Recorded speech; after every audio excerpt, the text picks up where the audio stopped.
इमं इलमय पिंडम सर्पिषा मदनायुतं येभ्यो ददामि ये पीडा मत्कुले कुर्वते सदा एकेचित प्रेता रूपेण वर्तन्ते पितरो मम नीलपिंड प्रधानेन तृप्तिं गच्छन्तु शाश्वती मम कुटुंबे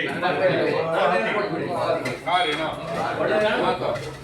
अज्ञात नाम गोत्राः भूमिष्ठा तामसा रूपाः प्रेताः केशवः तिलमय पिंडम उपदिष्टताम्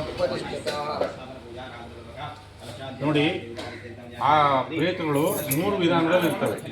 ದಿವಿಷ್ಟ ಸಾತ್ವಿಕ ಆಕಾಶ ತತ್ವದಲ್ಲಿ ಇದು, ಅಂತರಿಕ್ಷಸ್ಥ ರಾಜಸ ಮಧ್ಯದಲ್ಲಿ ಇರ್ತಾರೆ, ಮೇಲೂ ಎಲ್ಲ ಕೆಳಗಲ್ಲ. ಇದು ಭೂಮಿಷ್ಠ ತಾಮಸ ಭೂಮಿ ಮೇಲೆ ಇರ್ತಾರೆ.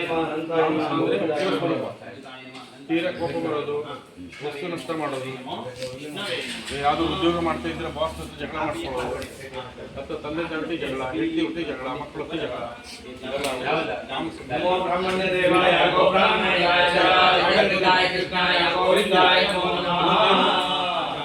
ಎಲ್ಲ ಪ್ರೇತಗಳಿಗೂ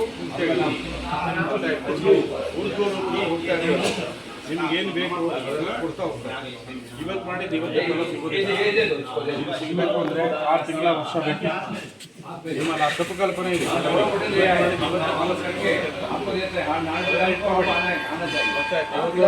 ಫೋನ್ ಮಾಡಬೇಡಿ, ನಿಧಾನಗತಿಯಲ್ಲಿ ಫಲ ಸಿಗುತ್ತೆ.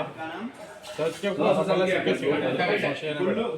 ಹುಚ್ಚು ತುಂಬ ಪ್ಲಾನೆಟ್ ಸತ್ಯ ಲೈಟ್ ಆಗಿ ಬರುತ್ತೆ. ಹಾಗೇನೆ ಇಲ್ಲಿ ಕಾಲನ್ನು ಹಾಗೆ ಹೇಳಿದ್ದಾರೆ. ಸಂಪತ್ತಿ ಸವ್ಯಾರ ಶಿವ. ಸಂಪತ್ತಿ ಅಂದರೆ ದುಡ್ಡು ಅಂತ ಇಲ್ಲ, ಸುಖ ಶಾಂತಿ ನೆಮ್ಮದಿ ಮನುಷ್ಯನಿಗೆ ಗೌರವಿತವಾಗಿ ರೆಸ್ಪೆಕ್ಟಬಲ್ ಏನು ಬೇಕು ಅದನ್ನು ಕೊಡೋದು ಇವರು ಹಿರಿಯರು. ಅರ್ಥ ಆಯ್ತಲ್ಲ, ಅದೆಲ್ಲ ಕೊಡ್ತಾರೆ. ಅರ್ಥ ಆಯ್ತಾ? ಪಿಂಡ ನಾವು ಪರಿ ಕಿಲೋ ಕಮ್ ಕೈ ಮೇಲೆ ನೀರು ಹಾಕೊಳ್ಳಿ.